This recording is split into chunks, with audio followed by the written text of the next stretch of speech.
All right, well, good morning. Good morning. Good to see faces today, full faces. So we've been members of this church for about 10 years now. A little history for reference. Ashley grew up in a Baptist congregation, and I was born in the Episcopal Church. We were married in the summer of 2005, and we knew we wanted to come together in one denomination to build a solid foundation of faith together for when we eventually started a family. Ashley was confirmed at St. Catherine's in Chelsea, Alabama, where I served on the vestry, junior warden, and then senior warden. Sound kind of familiar, huh? We moved here in 2010 in the fall. Alexander was almost a year old then, and we had a second child. Emerson was on the way, unknown to us at the time. We visited most of the churches in the convocation after we settled in, and we're really looking for a place for our children to grow spiritually and start their journey,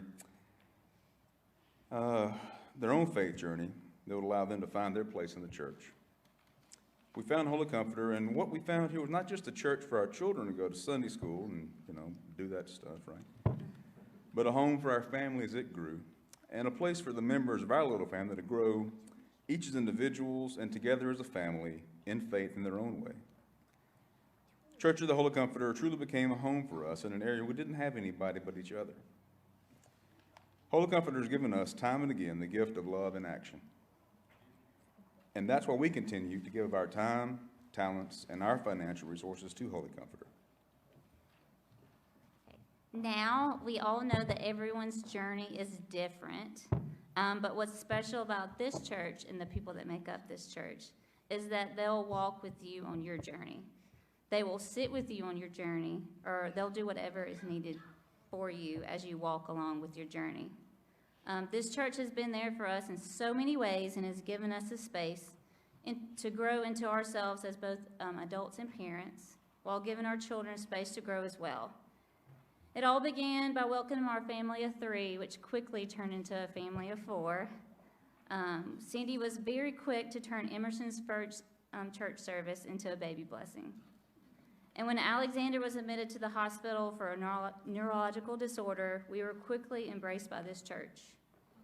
We were blessed with prayers, many prayers, prayer shawls, and visits from the hospital, including from Cindy Jo Bowden, who anointed Alexander in prayers for healing, and John Morgan, who at the time was also Alexander's Sunday school teacher, but unbeknownst to us, he was a very accomplished neurologist, and who knew exactly what Alexander was dealing with in his journey.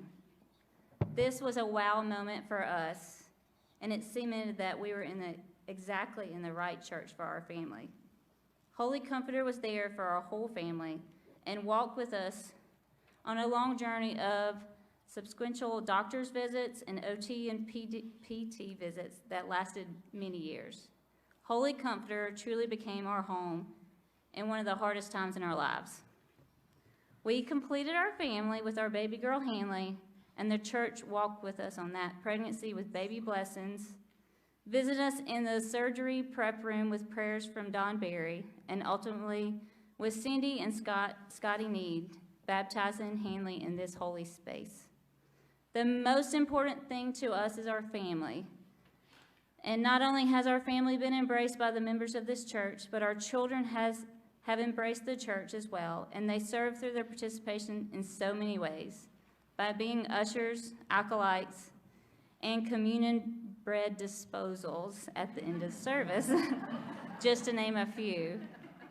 We have gained honorary parents, grandparents, and many friends that we consider family from this church. However, with all the ups and downs we have faced in our life together, the hardest has been in the past year. This church has been there for all of us and helped each of us navigate the pandemic in very different ways. And it gave us all ways to have church meet us at home. One particular way it has met our needs is related to the passing of Thomas's father, Tom, at the first of the year. Thomas's father was his guidance in the Episcopal faith growing up.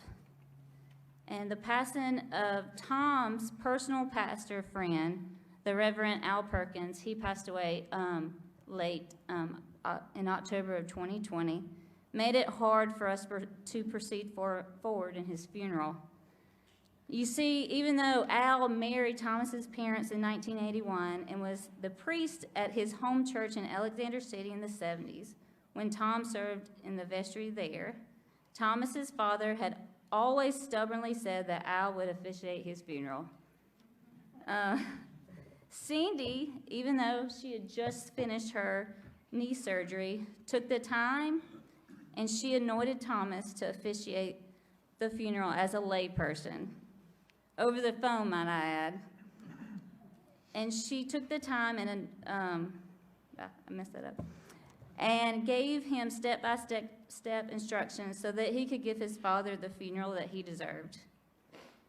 What a gift that was to us and to Thomas, because you see, Thomas's dad loved Cindy very much. He asked about her every time we spoke to him over the phone or saw him in person. And we know that he is still checking on her daily as she walks in her own journey with cancer today.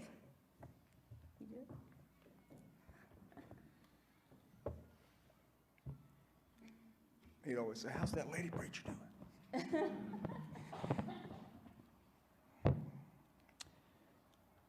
So, my friends, my message to you today, our message, is this church has met us where we have been.